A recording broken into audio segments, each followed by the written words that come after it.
Eh, Terima kasih untuk kesempatan malam ini, di kesempatan untuk membawakan kesaksian mengenai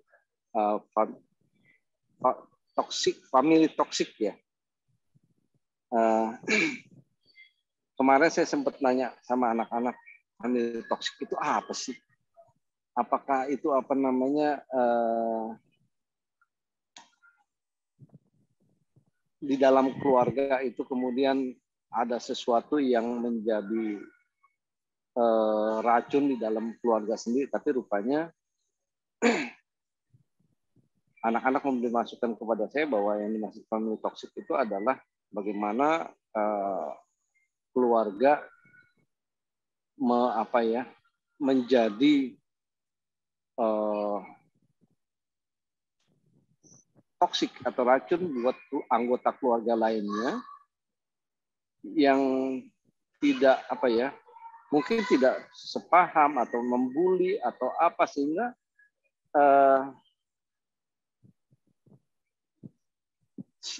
anggota keluarga itu menjadi mungkin terkucil, kemudian menjadi tidak merasa dihargai dan lain sebagainya.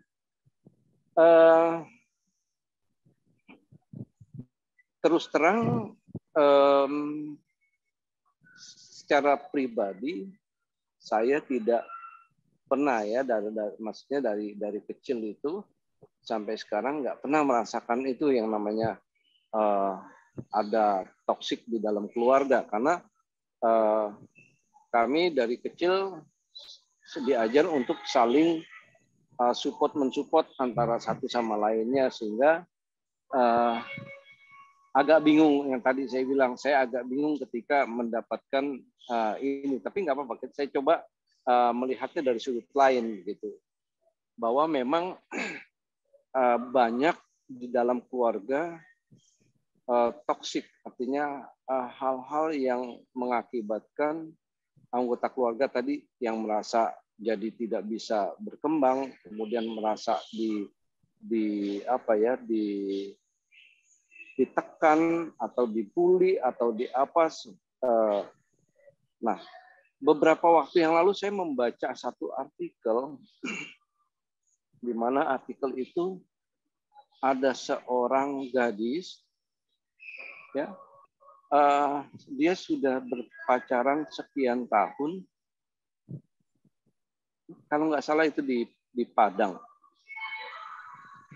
Nah, sekian lama sudah berpacaran dan umur si gadis ini juga sudah cukup, pendidikan gadis ini juga sudah baik, antara si gadis dan prianya ya. Kemudian juga mereka sama-sama punya pekerjaan yang baik juga gitu. Nah, ketika mereka mau menyampaikan itu kepada orang tuanya si wanita, apa yang terjadi? Orang tua dari si wanita ini tidak menyetujui gitu, bahkan memutuskan ikatan kecintaan mereka, sehingga intinya mereka tidak boleh menikah. Kemudian apa yang terjadi? Si wanita ini, si anak gadis ini sangat terpukul dan dia akhirnya merendam dirinya itu ke dalam satu tong ya. Ya dia dengan mengucap bahwa minta izin orang tuanya bahwa dia mau menikah. Akhirnya anak ini jadi terganggu mentalnya, jadi seperti orang gila gitu ya, kalau kita boleh bilang begitu. Nah, saya ngelihat di sini mungkin ini salah satu ya yang menjadi toksik di dalam keluarga, yaitu orang tua. Mungkin juga ada kakak, adik, atau saudara lainnya. Tapi ini hubungan antara orang tua dan anak ini yang paling sering, mungkin yang paling berdampak besar gitu. Saya melihat betapa kerusakan yang dihasilkan dari keegoisan daripada orang tua. Ya, terus bagaimana kita melihat dari sudut pandang sisi kita sebagai orang Kristiani gitu. Nah, kita memang perlu banyak belajar di sini. Firman Tuhan pasti kita banyak mengajarkan kepada kita relasi kita dengan Tuhan, dan sebagai keluarga antara orang tua dan anak itu diatur sedemikian rupa sama Alkitab, sehingga itu yang memang harusnya diterapkan oleh setiap kita, ya, khususnya anak-anak muda. Memang gini, kebanyakan memang kesalahan dari orang tua. Tapi satu hal lagi, mungkin juga anak-anak muda ini juga suka melupakan hal-hal yang menjadi bagiannya gitu. Misalnya sebelum dia berpacaran atau untuk memutuskan untuk lebih lanjut berhubungan baik kepada teman-temannya atau teman lawan jenisnya, tentunya harusnya itu sudah dibicarakan di awal dengan pihak keluarga, sehingga keluarga ini mengenal. Kalau tadi dalam kasus yang tadi, kalau saya pikir keluarga tidak mengenal, sehingga ketika mereka sudah menyampaikan bahwa keinginan untuk menikah itu ditolak. Ya. Jadi memang komunikasi pertama antara keluarga itu sangat penting. Nah, di samping orang tua tentunya juga anak-anak muda khususnya, ya, apalagi yang di GRI ini, yang tentunya komunikasi pertama paling utama. Kedua, pesan daripada Alkitab, firman Tuhan itu sudah jelas-jelas mengatur supaya kita bisa baik-baik, baik-baik tanda kutip, ya, artinya begini. Alkitab mengatakan bahwa gelap dan terang nggak bisa bersatu. Nah, jangan memaksakan itu. Sehingga apa yang terjadi ketika itu terjadi, misalnya, dan komunikasi tidak lancar, akhirnya nanti bisa menjadi keributan, kemudian jadi perpecahan gitu, ya. Ini kalau bicara konteks antara anak-anak muda nih yang berpacaran dan yang akan menikah misalnya kayak gitu. Nah, firman Tuhan yang juga mengajarkan hubungan antara bab laki-laki dan perempuan, dan kemudian sebagai keluarga dengan anak-anaknya itu diatur sedemikian rupa, sehingga kalau itu berjalan dengan baik, tentunya nggak akan banyak masalah gitu di dalam kehidupan gitu, ya, di dalam hari-hari kehidupannya, seperti misalnya bagaimana anak harus menghormati orang tua juga menghargai anak, pendapat anak gitu. Nah, itu yang saya lihat bahwa komunikasi dan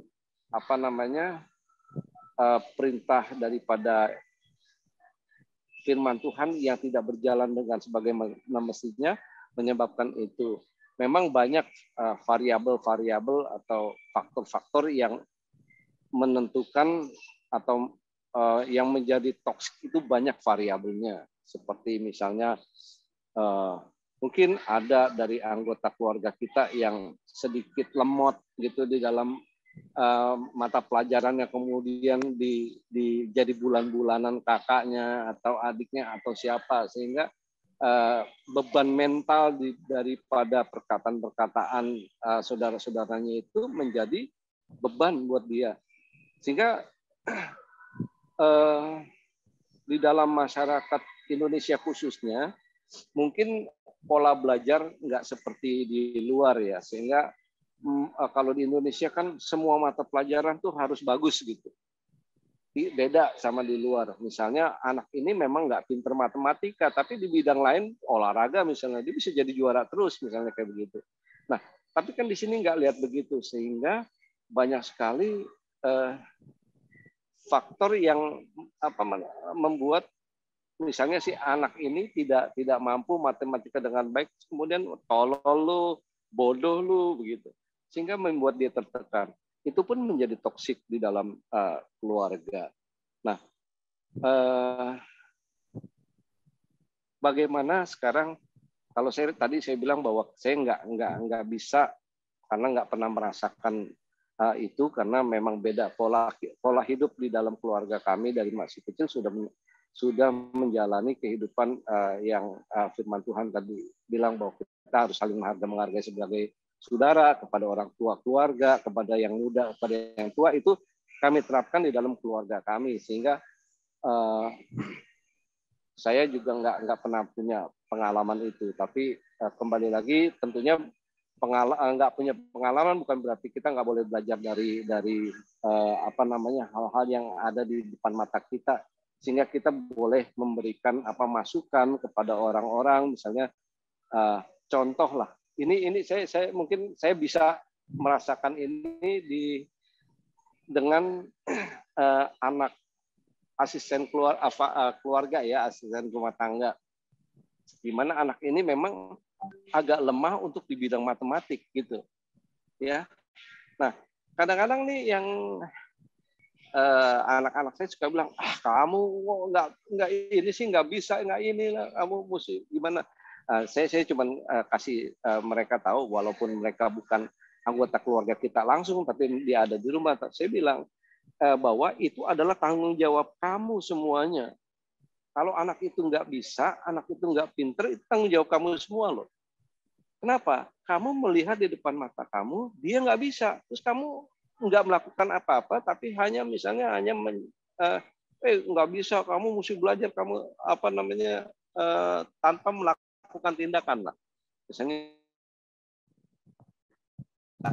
Nah, itu adalah awal mula, sehingga apa yang kita lihat itu harusnya kita sebagai orang yang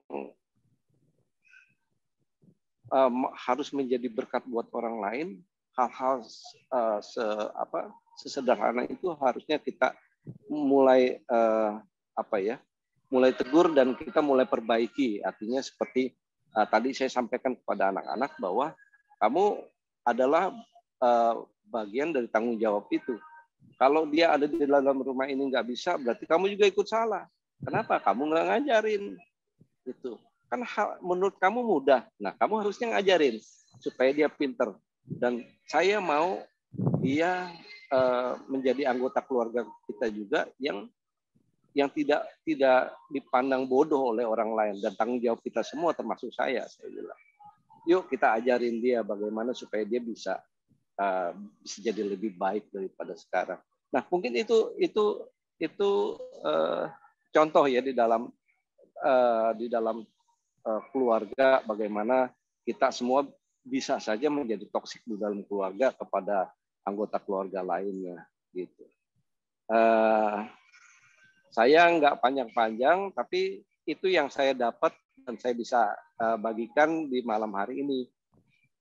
Terima kasih untuk waktunya. Saya kembalikan kepada Pak Gelen. Tuhan berkati. Ya, baik. Terima kasih kepada Pak Tony yang telah men-sharingkan pengalamannya. Selanjutnya kita akan mempersiapkan hati untuk mendengarkan firman Tuhan. Sebelumnya kita akan menyanyikan pujian dengan sayap.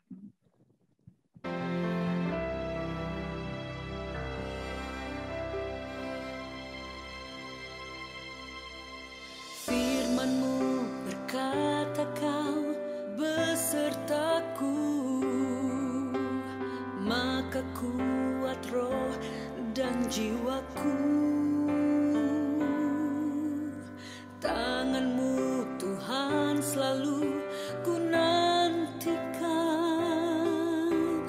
di setiap langkah ku percaya, dengan sayap-Mu ku akan terbang tinggi di tengah badai hidup.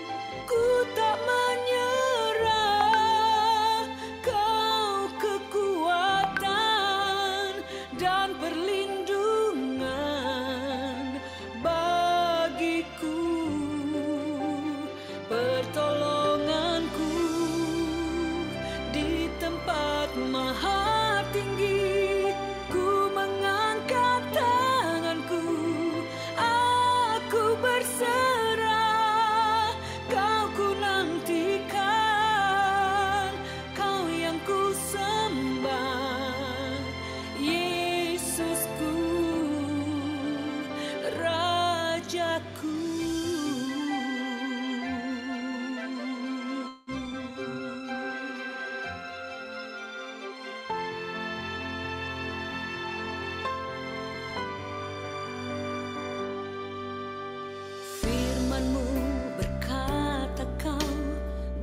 sertaku, maka kuat roh dan jiwaku.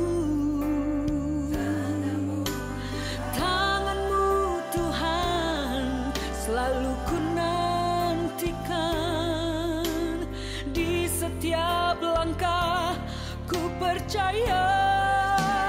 Dengan sayap-Mu ku akan terbang tinggi di tengah badai hidup.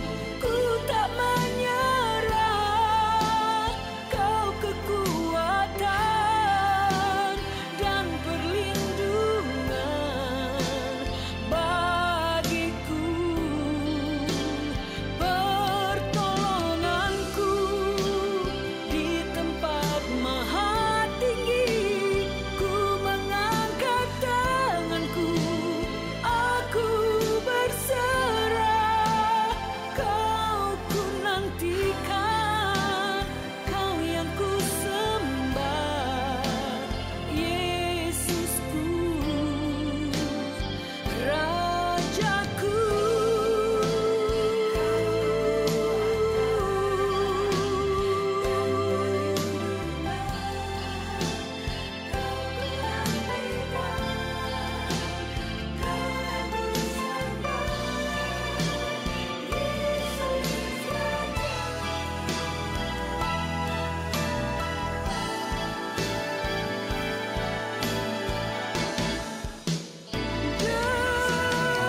Dengan sayap-Mu ku akan terbang tinggi di tengah badai hidup.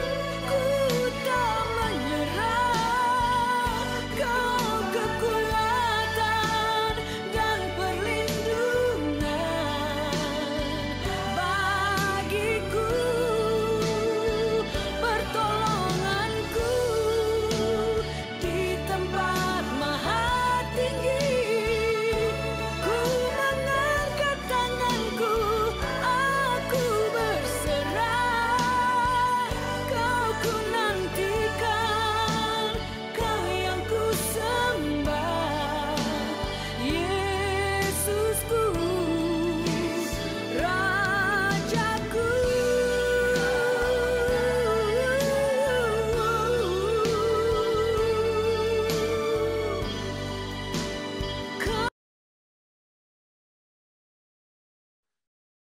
Selanjutnya saya langsung serahkan kepada Pendeta Galen. Baik, kita siapkan hati kita, mari kita bersatu di dalam doa. Bapa di surga, kami bersyukur Tuhan, di sela-sela aktivitas kami, kesibukan kami di malam hari ini, kami masih boleh kembali diberikan kesempatan oleh Tuhan sebagai kaum muda, kaum dewasa, muda maupun pasutri, untuk bersama-sama kembali diisi oleh kebenaran firman-Mu. Dan pada malam hari ini kami akan membahas satu tema yang menarik, yaitu tentang toxic family. Kiranya Tuhan memberikan kami pengertian, dan melalui perenungan kami bersama, kami boleh melihat, menilai bagaimana kondisi kami, keadaan keluarga kami, yang Tuhan izinkan untuk kami jalani, dan bagaimana kami harus menghadapinya. Kiranya Tuhan, Roh-Mu yang kudus yang memimpin dan menolong kami. Pakai hamba-Mu di dalam pemaparan, dan kiranya kami semua diberikan pengertian dan dimampukan untuk melakukan kehendak Tuhan di dalam kehidupan kami, terutama di dalam dan melalui keluarga kami. Terima kasih Tuhan, kami bersyukur kepadamu, dalam nama Tuhan Yesus Kristus kami berdoa. Amin. Selamat malam, shalom bagi kita semua. Kita akan share screen ya sebentar.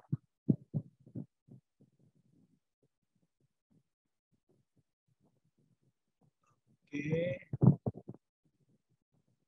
Ya, apakah bisa melihat? Bisa, Pak. Bisa. Ya, bisa, Pak. Full. Ya, toxic family. Ya, jadi bahasa ini waktu saya masih sekolah dulu sampai lulus SMA sampai saya kuliah belum pernah saya dengar istilah toxic family ini ya. belum pernah ada istilah. Dulu yang populer cuman broken family, ya. Angkatan saya aja nggak ada istilah toxic family, apalagi angkatannya Pak Tony, ya kan. Walaupun kami beda-beda tipis lah, sama-sama muda kan. Yang satu agak muda, yang satu merasa muda. Ya, baik, kita akan membahas bersama-sama bagian toxic family ini. Kita membaca satu bagian Alkitab. Ya, di Alkitab nggak ada istilah toxic family, ya. Nah, jadi kita baca dari Efesus pasal 5 ayat 22 sampai Efesus 6 ayat ke-3. Nah, waduh, panjang benar nih, 2 pasal. Ya, saya akan bacakan bagi kita semua, Bapak Ibu, saudara-saudari, menyimak di dalam hati di bawah perikop kasih Kristus adalah dasar hidup suami istri. Efesus 5 ayat 22, hai istri, tunduklah kepada suamimu seperti kepada Tuhan. Karena suami adalah kepala istri, sama seperti Kristus adalah kepala jemaat. Dialah yang menyelamatkan tubuh. Karena itu, sebagaimana jemaat tunduk kepada Kristus, demikian jugalah istri kepada suami dalam segala sesuatu. Hai suami, kasihilah istrimu sebagaimana Kristus telah mengasihi jemaat dan telah menyerahkan dirinya baginya untuk menguduskannya sesudah ia menyucikannya dengan memandikannya dengan air dan firman, supaya dengan demikian ia menempatkan jemaat di hadapan dirinya dengan cemerlang, tanpa cacat atau kerut atau yang serupa itu, tetapi supaya jemaat kudus dan tidak bercela. Demikian juga suami harus mengasihi istrinya, sama seperti tubuhnya sendiri. Siapa yang mengasihi istrinya, mengasihi dirinya sendiri. Sebab tidak pernah orang membenci tubuhnya sendiri, tetapi mengasuhnya dan merawatinya, sama seperti Kristus terhadap jemaat. Karena kita adalah anggota tubuhnya. Sebab itu laki-laki akan meninggalkan ayahnya dan ibunya, dan bersatu dengan istrinya, sehingga keduanya itu menjadi satu daging. Rahasia ini besar, tetapi yang aku maksudkan ialah hubungan Kristus dan jemaat. Bagaimanapun juga, bagi kamu masing-masing berlaku. Kasihilah istrimu seperti dirimu sendiri, dan istri hendaklah menghormati suaminya. Hai anak-anak, taatilah orang tuamu di dalam Tuhan, karena haruslah demikian. Hormatilah ayahmu dan ibumu. Ini adalah suatu perintah yang penting, seperti yang nyata dari janji ini, supaya kamu berbahagia dan panjang umurmu di bumi. Ya, demikian firman Tuhan yang bisa kita baca. Ya, berbicara tentang toxic family, ya. Tentunya kita harus kembali ya kepada zaman pertama kali manusia diciptakan. Ada masa di mana manusia bebas dari toksik, ya, bebas dari racun. Ya, Tuhan sendiri berfirman bahwa laki-laki akan bersatu dengan istrinya dan menjadi satu daging. Tapi pada saat itu dosa belum masuk ke dalam dunia. Karena itu yang ada di dalam hidup keluarga pertama adalah bahagia semata. Karena itu keluarga seharusnya tidak bersifat toksik atau bersifat racun, ya. Jadi Adam dan Hawa pernah hidup tanpa toksin, ya. Toksik itu kata sifat, ya, bersifat racun. Kata bendanya toksin, ya. Toksin ada di dalam keluarga karena ada sin yang pertamanya. Namanya aja toksin, kena ketok sama sin, ya, kena ketok sama dosa. Maka dosa itu masuk ke dalam keluarga. Mulai dari keluarga yang pertama, Adam, ya, dari sebelumnya dia bisa hidup tanpa toksin, ya, tidak mengalami toxic family, tetapi ketika sin itu sudah masuk ke dalam hidup manusia, maka dia bukan hanya merasuk tetapi merusak tatanan keluarga, ya. Akhirnya dosa demi dosa terjadi. Bahkan dosa-dosa ekstrim yang sudah sangat toksik, toksiknya tingkat tinggi itu sudah terjadi sejak zaman dulu. Bagaimana anak-anak perempuan bisa memperkosa ayahnya, ya, nggak jauh-jauh masih di kitab Kejadian itu. Bagaimana bisa anak perempuan kok bisa memperkosa ayahnya? Nah, itu kejadian-kejadian yang sangat toksik, ya. Nah, nanti kita akan belajar, ya, awalnya toksik kenapa? Karena manusia sudah berdosa. Ya, tadi toksin, ya kena ketok sama sin, kena sama dosa. Nah, sin itu kan di tengah-tengahnya ada I-nya, ya kan? Di kiri kanan antara S dan N, di tengahnya ada I. Maka itu I. Maka itu menunjukkan egoisme, keakuan. Ya, ketika keakuan semakin menjadi-jadi di dalam diri pribadi, di dalam keluarga, dan masing-masing anggota keluarga mementingkan egonya masing-masing, maka yang akan terjadi adalah toksik, ya, situasi yang toksik. Apa itu toxic family? Ya, kalau kita nyontek dari kamus, ya family artinya keluarga. Ya, lalu toksik artinya beracun, ya, keadaan yang beracun. Nah, saya coba-coba tadi cari-cari, lihat-lihat di kamus, ya, karena racun ini kalau dalam bahasa Inggris ada 3, ya, ada toxic minimal, ya, yang saya tahu ada 3, ada toxic, ada poison, ada venom, ya. Nah, toxic dengan poison ini mirip, ya. Dia bisa ada di dalam organisme, ya, atau di dalam senyawa, ya. Sedangkan kalau venom itu memang dari hewan yang ditularkan, yang diracun itu menjalar melalui gigitan. Ya, makanya ular, serangga itu venom, bukan toksik. Nah, toksik itu bisa dari makanan, bisa dari campuran sesuatu, ya, dicampur akhirnya memiliki sifat racun.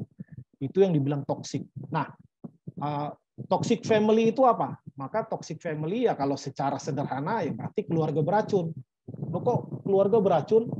Ya, ini istilah-istilah kekinian sebenarnya, ya, di dalam dunia modern.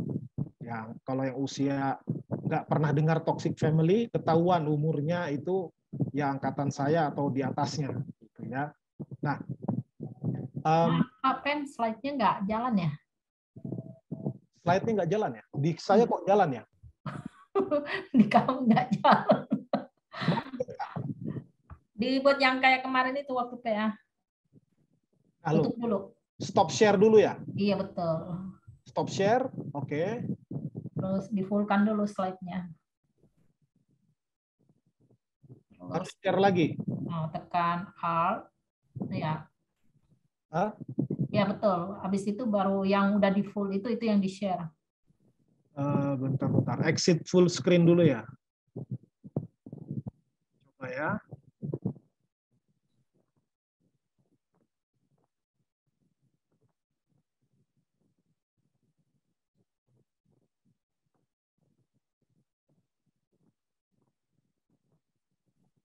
Kelihatan nggak? Ya, oke, mantap. Nah, jadi toxic family, ya, toxic family. Saya coba-coba lihat apa toxic family menurut para ahli, dan menurut saya istilah ini, definisi ini yang paling bagus. Kenapa? Karena ini saya bikin sendiri, ya. Ya, jadi toxic family menurut saya adalah istilah untuk keadaan keluarga yang di dalamnya terdapat perkataan, tindakan, ekspresi, gerak tubuh, perlakuan yang menyakiti anggota keluarga lainnya, baik itu secara fisikal, mental, emosional, dan bahkan jika tidak disikapi dengan tepat juga akan mengganggu spiritual. Nah, toxic family ini ada yang disadari, ada yang tidak disadari. Biasanya kalau tingkatannya sudah parah sekali itu jelas disadari, ya, karena sangat berpengaruh. Tetapi kalau yang tingkatannya belum terlalu parah, ya, biasanya kita abaikan, bahkan kita tidak sadar kalau itu toksik, ya, kalau itu bersifat toksik. Sebenarnya gangguan keadaan yang tidak ideal itu bisa dikategorikan dengan toksik, tetapi tingkat keracunan ini kan berbeda-beda, ya, tingkat keracunan ini berbeda-beda, dan tingkat pemahaman orang mengkategorikan itu toksik atau tidak itu juga berbeda-beda. Maka ini sangat subjektif sebenarnya, ya. Satu kelompok bilang kopi itu beracun, racunnya namanya kafein, maka dilarang minum kopi, ya. Tapi ada orang anggap justru kafein itu membantu saya bisa bekerja lebih semangat, maka itu bukan racun, itu adalah booster, ya booster untuk menyemangati hari. Maka tiada pagi tanpa kopi, misalnya. Nah, maka takaran keadaan yang disebut toksik itu beda-beda, tergantung orangnya, ya. Nah, kok sekarang saya yang macet ini? Saya klik nggak jalan. Saya coba stop share dulu ya. Saya klik nggak jalan soalnya nih, macet punya saya. Mungkin Pak Gelen share ke Bu Yemima aja ya. Jadi nanti host yang slideshow-nya. Oh gitu. Coba saya share ke Bu Yemima ya. Lewat WA ya Bu Yem ya.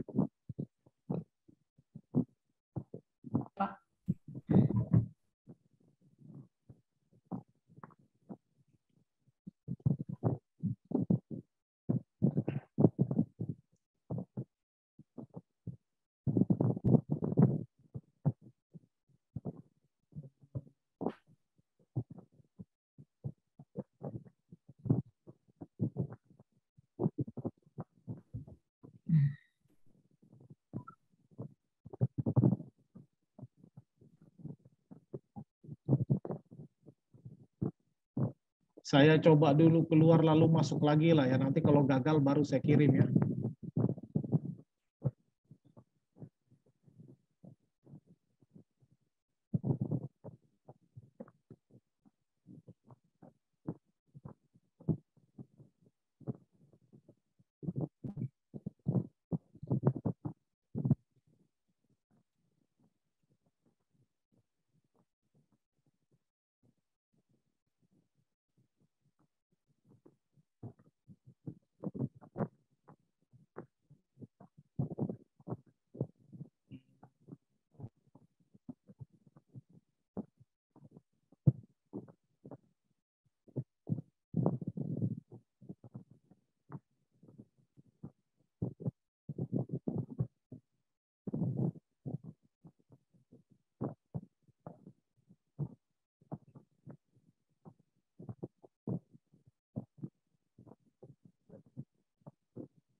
Sudah kelihatan ya?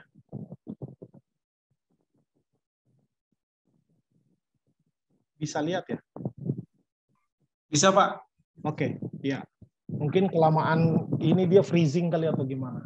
Nah, relasi toksik dalam keluarga apa saja? Ya, tadi kita sudah baca firman-nya ya. Ada menyebut antara suami dan istri.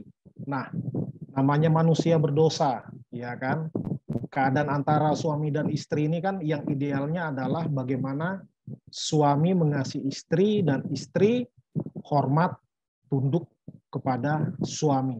Nah, jadi ada saling diantaranya ya, saling sayang, saling menghargai, saling hormat.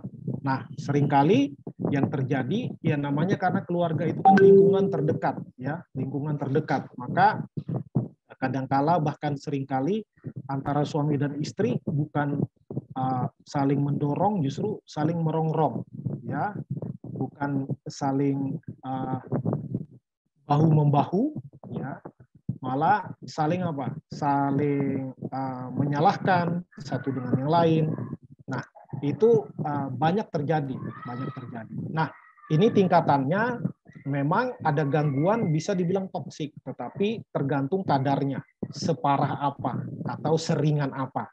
Ya, maka kita harus memeriksa hubungan kita bagi yang sudah bersuami dan beristri ya.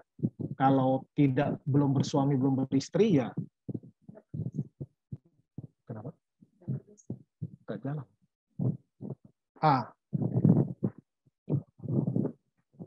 Nah, maka sejak manusia jatuh dalam dosa pertama kali, memang ada banyak hubungan yang rusak, ya, ada banyak hubungan yang rusak. Nah, jadi faktanya memang hubungan suami dan istri ini seringkali dalam situasi keadaan yang toksik. Nah, makanya makanya ada dibilang, hai istri tunduklah pada suamimu. Ya kan? Kenapa? Karena banyak istri yang tanduk suami, bukan tunduk sama suami. Ya kan? Lalu kenapa dikatakan hai suami kasihilah istrimu? Nah, karena banyak suami yang tidak mengasihi istrinya, baik tidak menafkahi, tidak bertanggung jawab, tidak melindungi. Nah, makanya keluar itu firman Tuhan itu, ya kan, kepada jemaat di Efesus. Nah, lalu apalagi yang bermasalah? Relasi yang bermasalah. Waduh, macet lagi punya saya nih.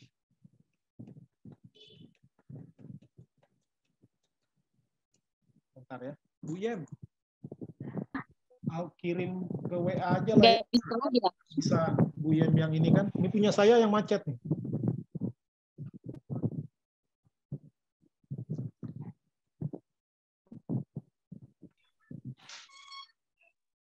Mohon maaf nih Bapak Ibu saudara-saudari. Itu punya saya yang macet. Lucu. Kemudian setelah antara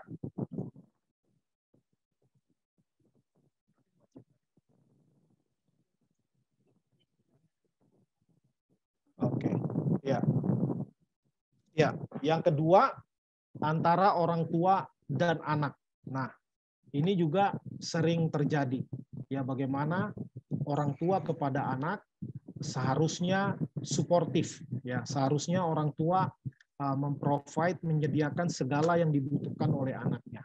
Baik itu kebutuhan akan pangan, sandang, ya, papan, memberikan tempat tinggal yang melindungi anaknya, kemudian pendidikan, menyekolahkan anaknya semampu orang tuanya di tempat yang terbaik sesuai dengan kemampuan, lalu kesehatan anaknya, kalau anaknya sakit, orang tua seharusnya juga bertanggung jawab. Nah, sebaliknya, anak juga seharusnya tunduk kepada orang tua, taat patuh kepada orang tua, mendengarkan nasihat orang tua, dan banyak sekali hubungan antara orang tua dan anak ini kurang terjalin dengan baik. Ya, orang tuanya sibuk sendiri, ya, karena berpikir mungkin cara mengasihi anak adalah dengan beri uang yang banyak, ya, kasih jajan yang banyak. Nah, sedangkan anak membutuhkan perhatian dari orang tua. Tapi ada juga anak-anak masa kini yang terserah bapak mau pulang mau enggak. Nah, yang penting saya dapat uang bulanan. Ya, misalnya anak rantau gitu ya, merantau jauh sekali dari rumah. Memang tidak mungkin pulang sering-sering, jarang-jarang pulang. Enggak masalah orang tua enggak pernah telepon, ya. Atau juga orang tua kadang ditelepon anaknya nelpon cuman kalau mau minta uang doang. Nah, itu juga sangat disayangkan kan, sehingga relasi sebenarnya menjadi renggang antara orang tua dan anak. Hanya kalau ada maunya doang baru menghubungi. Nah, itu banyak terjadi di dalam keluarga, ya, banyak terjadi di dalam keluarga. Dan di dalam keluarga saya juga dulu waktu saya muda terjadi juga ini yang namanya toksik, ya, terjadi juga yang namanya toksik. Ayah saya orangnya keras sekali, ya, keras sekali. Kalau ngomong itu, ya, kalau bahasa saya kalau ngomong nggak lewat di otak kayak gitu, langsung mulutnya nyamber istilahnya. Nah, begitu. Dan itu menimbulkan perasaan yang bukan hanya tidak nyaman. Dulu saya tidak suka dengan ayah saya. Sehingga apa? Sehingga tidak nyaman di rumah. Jadi kayak kucing-kucingan, ya. Kalau ada ayah, anak pergi dari rumah.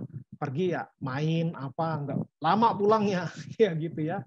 Nah, sebaliknya kalau ayah enggak ada, anak ada di rumah. Ya, karena apa? Karena ada suasana yang tidak nyaman. Dan itu perlu kita analisa sendiri bagaimana keadaan di keluarga kita. Tentunya keluarga beda-beda ya. Tadi keluarga Pak Tony bagus sekali, saling support satu dengan yang lain, mungkin juga tidak ada kata-kata yang kasar, ya kan. Kemudian juga yang banyak terjadi konteks kita di Indonesia adalah kekerasan, KDRT, ya, kekerasan antara pasangan, lalu kekerasan antara orang tua dan anak, dan itu terjadi.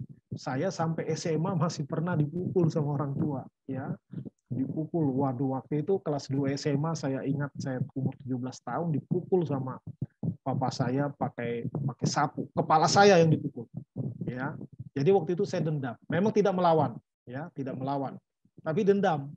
Nah, baru setelah saya sekolah teologi, baru ketika ada mata kuliah spiritual formation, baru di situ ada nggak rasa dendam di dalam diri. Waduh, saya habis itu saya ingat peristiwa-peristiwa itu, lalu saya, ya kalau bahasa kekinian bilangnya melepaskan pengampunan, ya, melepaskan pengampunan, ya, baru lega, baru jadi sayang sama orang tua, mau ketemu, tidak lagi menghindar, ya.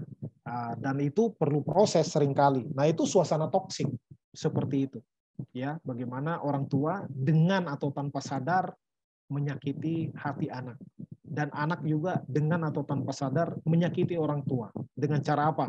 Dengan cara ya tidak juga mau mendengarkan nasihat orang tua, ya kan, lalu melawan. Nah, ada banyak anak juga yang suka melawan kepada orang tua, baik dengan secara verbal maupun secara nonverbal. Nonverbal yaitu tidak mau diatur, ya. Mungkin tidak melawan, kata-katanya tidak melawan, tapi sikapnya, tindakannya melawan orang tua. Lalu antara kakak dan adik, nah ini juga sering terjadi, ya, kakak dan adik tidak akur di rumah, masing-masing menjalankan kesibukannya, ya, tidak ada relasi yang baik. Ini juga, ya, tadi akarnya memang adalah dosa, karena natur manusia adalah natur yang berdosa, ya. Semua orang punya kelemahan, ya, baik suami istri, baik orang tua dan anak, maupun antara kakak dan adik. Dan ini terjadi, ya, terjadi dengan atau tanpa sadar, ya, dengan penilaian kita yang beda-beda juga, ya. Ada yang mungkin dia merasa kalau keluarga yang dibilang toksik, misalnya mungkin keluarga yang orang tuanya bercerai atau anaknya lari dari rumah, itu yang dibilang toksik. Sebenarnya yang tidak seberat itu pun bisa dikategorikan sebagai toksik, tergantung bagaimana kita menentukan batasan apa yang disebut dengan toksik. Bagi saya, asalkan tidak nyaman saja suasana di rumah itu sudah toksik. Nah, bagi saya semakin kita peka terhadap penilaian mengenai toksik, maka akan semakin tertolong, semakin cepat bisa hal-hal seperti itu. Ya, apa penyebab toxic family? Ya, toxic family tentunya ada faktor eksternal. Nah, faktor eksternal itu apa? Ya, bisa dari budaya, bisa ekonomi. Nah, budaya orang Asia ini beda dengan budaya Barat. Kalau budaya Barat memang sangat mementingkan pribadi, individual, ya, karena itu hak asasi manusia pribadi orang Barat yang gencar dari dulu sampai sekarang, ya, karena mereka lebih mementingkan personal, perorangan, individual, ya. Kalau orang Asia lebih menekankan komunal, ya, kelompok. Nah, karena itu budaya orang Barat dengan budaya orang Timur, orang Asia, ya berbeda, ya, berbeda. Orang Asia biasanya mendidik anak lebih keras, ya, lebih keras. Ibaratnya orang tua merasa anak tuh nggak ngerti apa-apa, maka saya yang menentukan dia mau sekolah apa, dia mau kuliah jurusan apa, ya, bahkan kadang sampai urusan jodoh anak pun orang tua yang menentukan, ya. Kalau nggak ACC ganti. Nah, seperti itu. Itu faktor budaya. Nah, kalau saya kebetulan orang Batak, budaya orang Batak itu bapak memang itu gambarannya angker. Ya, ini nggak tahu lah ya kalau orang Batak yang lain, ya. Kalau yang saya pahami begitu. Dan saya dulu pernah di Aceh, juga mirip orang Aceh dengan orang Batak. Ayah itu begitu ditakuti di rumah, yang paling berwibawa, sehingga orang tua itu hampir nggak pernah berdiskusi menanyakan pendapat anak untuk sesuatu hal. Jadi dia pasti ambil keputusan sendiri, kita hanya ikut keputusan dia. Udah, nggak ada kenapa begini, kenapa begitu, nggak ada tuh tanya-tanya. Ya, kita hanya terima satu arah, dan sehingga kita itu nggak biasa berdiskusi dengan orang tua. Maka kadang karena segannya kita, campur takut juga, karena galak nih, karena mukul juga gitu kan. Jadi mau ngomong apa-apa lewat mama, ya lewat mama. Mama nanti yang juru bicara, ya ngomong ke bapak. Lalu jawabannya pun nanti bapak kasih tahu mama, mama kasih tahu anak. Nah itu budaya saya. Nah itu budaya, ya kebiasaan, kebiasaan mungkin keluarga atau bahkan kadang suku tertentu ada tipikalnya, ya seperti itu. Dan bisa jadi karena ekonomi, mungkin tadinya aman-aman secara ekonomi, lalu mungkin karena pandemi jadi susah, ekonomi mata pencarian hilang, maka ketika susah secara ekonomi, waduh itu bisa rame keluarga, ya, yang karena banyak kebiasaan yang hilang, misalnya biasa jajan jadi nggak ada budgetnya, yang biasanya pedicure manicure nggak ada budgetnya, ya, maka di-cut budget di berbagai lini, di berbagai bidang kehidupan. Waduh, ya itu nggak gampang tuh. Ya kalau naik kelas itu mudah, ya tapi turun kelas, waduh, ya yang biasa makan di restoran misalnya seminggu sekali, tiba-tiba jadi 2 tahun nggak pernah makan di restoran. Wah itu penderitaan tersendiri. Nah itu kadang kalau orang yang nggak bisa menerima keadaan, wah itu bisa jadi sumber bukan hanya toksik ya, bisa bencana itu. Bencana dalam keluarga karena faktor ekonomi, bisa juga karena faktor sosial, politik dan yang lain-lainnya, ya. Itu hanya contoh saja. Kemudian ada faktor internal, ya, faktor internal. Nah, ini tentang temperamen. Ya, temperamen orang itu berbeda-beda. Karena itu penting juga selain dasar natur berdosa manusia ya. Nah, semua manusia berdosa. Nah, lalu ketidakpandaian kita untuk mengenal temperamen kita dan mengenal temperamen orang-orang di dalam anggota keluarga kita, baik itu orang tua, anak, pasangan suami istri, itu seringkali menimbulkan suasana toksik di dalam keluarga. Ya, ada orang kolerik, ya kan, yang begitu ngegas, ya dia begitu cepat, dia cepat bertindak, cepat berkata-kata, cepat marah juga. Itu udah satu paket. Ya, satu paket. Kalau orang sabar, biasanya lambat marah, lambat juga kerjanya. Nah, lalu ya lambat semuanya. Begitu, itu udah paket, itu namanya temperamen. Nah, kadangkala orang yang masih belum menikah gitu ya, pikirannya pengen nanti punya angan-angan punya suami yang kerjanya secepat kilat, ya, tapi sabarnya udah kayak malaikat. Waduh. Ya begitu-begitu itu sangat tidak logis ya. Ya orang temperamen itu beda-beda. Kalau dia cepat semuanya. Kalau dia lambat dalam hampir semua hal. Gitu. Apakah orang yang misalnya temperamental atau orang yang cepat emosi, apakah dia bisa sabar? Bisa, tapi tidak sesabar orang yang memang pembawaannya kalem. Ya, gitu ya. Lalu apakah orang misalnya plekmatik, apakah dia bisa cepat bekerja? Bisa, tapi biasanya tetap tidak secepat orang yang memang udah cepat dari sananya. Nah, ya gitu. Lalu tingkat kedewasaan. Nah, ini juga sangat berbeda-beda setiap orang, ya kan? Kalau kita ke gaya psikolog orang barat pasti, oh, kalau gitu kamu tinggalkan aja keluargamu. Kamu bisa kos atau bagaimana karena dia mementingkan kenyamanan orang itu. Ya. Yang penting adalah pribadinya, pribadi orang tersebut. Ya, kalau tinggalkan saja. Ya, set boundaries katanya, jaga jarak biar aman. Nah, seperti itu. Nah, lalu itu makanya sangat tergantung pada tingkat kedewasaan masing-masing. Ya. Kemudian lagi kemampuan problem solving. Jadi bukan hanya kemampuan kita menerima keadaan, tapi bahkan meningkat lagi kemampuan kita bagaimana mengatasi masalah. Ya, bukan mengatasi masalah tanpa masalah ya, itu motonya Pegadaian. Ya. Jadi kemampuan problem solving itu juga sangat menentukan apakah suasana toksik di dalam keluarga itu akan ada terus atau tidak. Nah, ini sangat penting ya, kita mengetahui penyebab toxic family. Bisa dari eksternal, bisa dari internal. Nah, bagaimana kita bisa menghadapi, ya, berurusan dengan suasana toksik ini, ya. LSM, ya, yang saya bagikan. L-nya lakukan analisa bagaimana keluarga Anda bisa menjadi toksik. Jujurlah dengan keadaan. Nah, kita analisa masing-masing. Keluarga kita beda-beda, ya.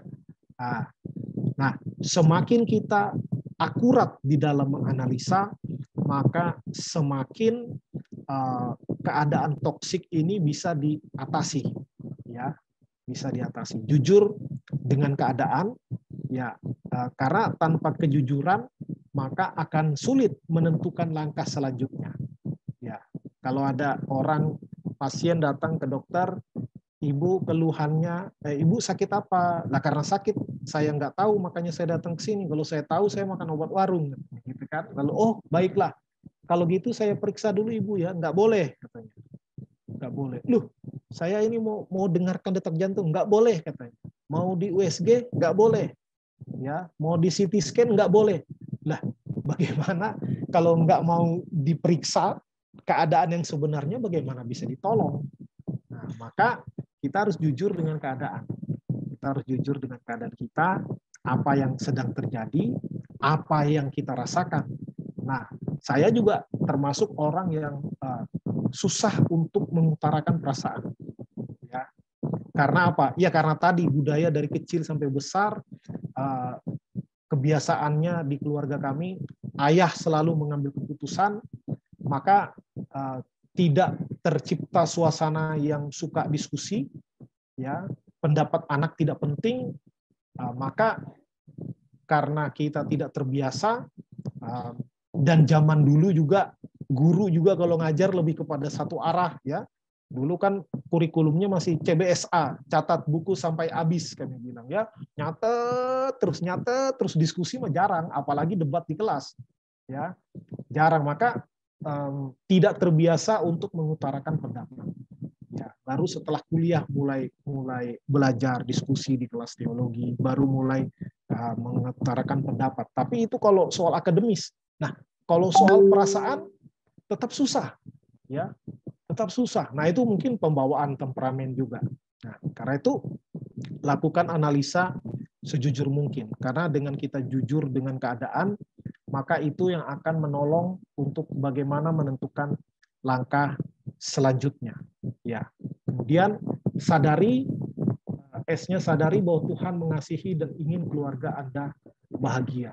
Ya, sejak Tuhan menciptakan manusia pertama, sebenarnya Tuhan ingin agar manusia itu saling mengasihi di dalam keluarga, ya, saling mengasihi di dalam keluarga, dan Tuhan ingin keluarga kita itu bahagia. Jadi jangan menyerah keadaan, jangan menyerah dengan keadaan, ya. Kan kalau orang bilang flight or fight, katanya, fight or flight, ya, lawan atau lari, ya, itu adalah reaksi alamiah manusia. Ya, reaksi alamiah manusia. Lawan atau lari. Nah, kita sebenarnya sebagai anak Tuhan, kita sedapat mungkin kita harus lawan. Lawan bukannya maksudnya berkelahi, kita harus menjadi pejuang keluarga. Ya, kita harus menjadi pejuang keluarga. Sekacau apapun keadaan keluarga kita, keluarga itu bukan pilihan. Keluarga itu adalah karunia Tuhan. Kita, apalagi kita anak, kita nggak bisa memilih orang tua kita siapa. Ya, nggak bisa milih, udah gitu. Lalu kita orang tua, kita punya anak juga nggak bisa milih, pengen punya anak yang modelnya kayak mana, nggak bisa milih. Ya, itu karunia Tuhan. Maka kita harus mulai dari situ. Banyak orang menyalahkan keadaan. Oh, karena orang tua saya begini, makanya saya nggak maju-maju. Atau, wah, anak saya ini bandelnya minta ampun, nggak kayak anak tetangga, begini begitu. Nah, jadi kita jangan menyalahkan keadaan. Yang kita harus lakukan adalah kita selain menganalisa dengan jujur, kita sadari bahwa Tuhan itu mau mengasihi. Jangan bilang mengapa begini, mengapa begitu. Ya, seharusnya yang kita pikirkan adalah setelah keadaan begini, kita setelah jujur menganalisa, kita sadari Tuhan itu maunya keluarga kita bahagia. Nah, maka kita harus menjadi pejuang keluarga yang bahagia. Apa yang harus kita lakukan? ya, agar keluarga kita bahagia, bukan ganti personil. Ya, bukan ganti personil. Aduh, waktu mau nikah dulu bilangnya, aku tidak bisa hidup tanpamu, menikahlah denganku, will you marry me? Ya, setelah udah jalan 10-20 tahun, bukan aku tidak bisa hidup tanpamu, aku tidak bisa hidup denganmu, katanya. Wah, kadang ada yang begitu ya, pasangan. Lalu mikir, kenapa gini, kenapa gitu, bahkan Tuhan yang disalahkan. Kenapa Tuhan izinkan saya menikah dengan dia? Waduh, jadi Tuhan pula yang salah. Ya, maka kita harus menjadi pejuang bagaimana keluarga kita jangan sampai bersifat toksik. Kalau sudah toksik, nah nggak apa-apa ya, karena toksik itu ada kadar-kadarnya. Bagaimana toksiknya nanti itu lebih encer ya, jangan tingkat yang berat toksiknya, dikurangi sampai hilang toksiknya. Sadari bahwa Tuhan mengasihi keluarga kita dan ingin agar keluarga kita bahagia. Nah, ya namanya aja toksik, ya bagaimana menghilangkannya? Ya melakukan detoksifikasi ya, melakukan detoksifikasi ini mengeluarkan racun, ya mengeluarkan racun.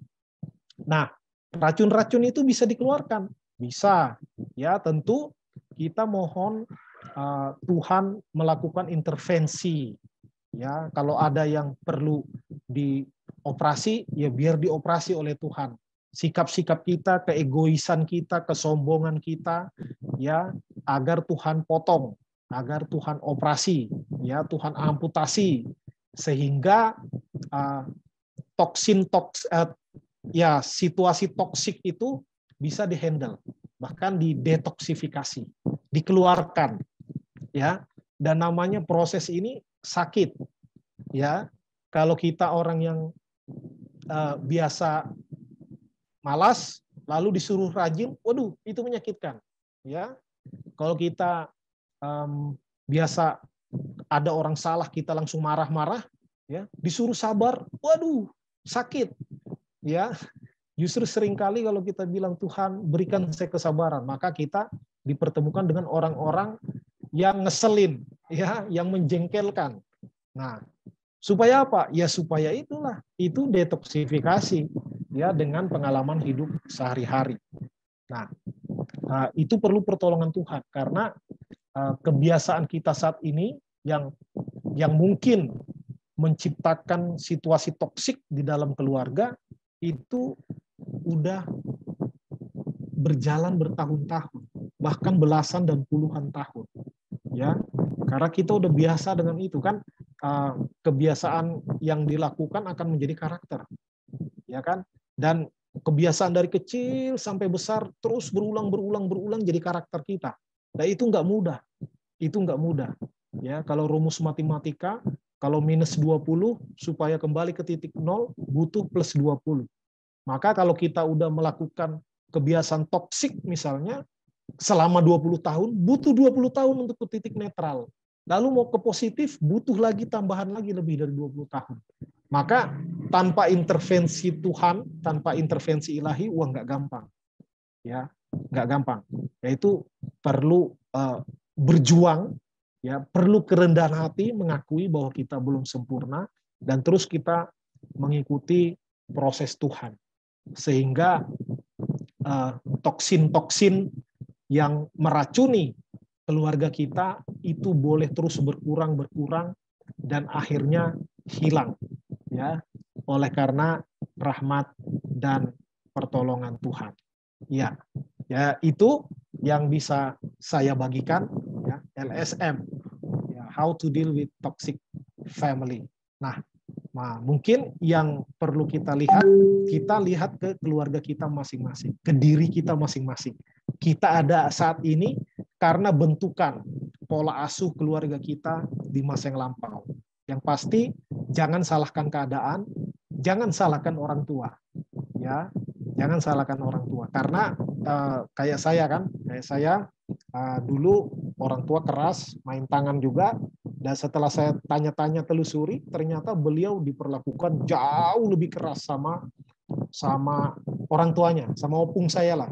Ya, dilempar dari jendela, kepala duluan kena ke tanah. Saya nggak pernah dibegitukan. Jadi sebenarnya orang tua saya sudah berubah, tapi sudah berkurang, tidak seperti orang tuanya, tetapi ya bagi saya masih keras. Tetapi setelah saya tahu lebih banyak, dan setelah mengampuni dan melakukan analisa, menyadari, oh ternyata beliau sudah jauh lebih lembut daripada papanya lagi. Nah, saya juga jadi dulu sebagai anak, lalu menganalisa, menyadari, lalu jangan lagi melakukan hal yang sama kepada anak. Nah, kadang seperti apa ya? Seperti lingkaran setan. Bagaimana kita diperlakukan oleh orang tua dulu, kita lakukan itu juga kepada anak. Dan suka membanding-bandingkan. Ya kan? Tahu nggak? Papa dulu begini, begitu. Ya dulu. Gitu kan. Nah, maka jangan lakukan hal-hal yang toksik.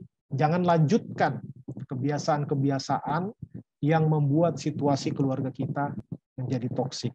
Ya, mohon terus kemurahan Tuhan, ya, perjuangkan keluarga kita, jangan sampai toksik. Kalau sudah toksik, supaya diubahkan Tuhan, dan bisa kita berbagi, sharing pengalaman. Nah, orang Asia juga banyak yang tertutup, ya, banyak yang tertutup.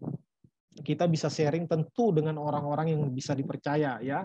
Jangan ke tukang gosip. Kalau ke tukang gosip kita hanya memberikan breaking news kepada dia yang akan segera dia viralkan, ya, kemana-mana. Kepada orang yang bisa dipercaya, kepada hamba Tuhan, dan bahkan kalau memang perlu kita konsultasi kepada ahli, misalnya kepada psikolog, ya, atau siapapun, orang-orang yang profesional, boleh, ya, boleh. Nah, kiranya Tuhan menolong kita supaya keluarga kita yang toksik menjadi tidak toksik, yang tidak toksik semakin mantap, semakin bagus, semakin bahagia. Demikian, kiranya Tuhan menolong kita. Kita berdoa.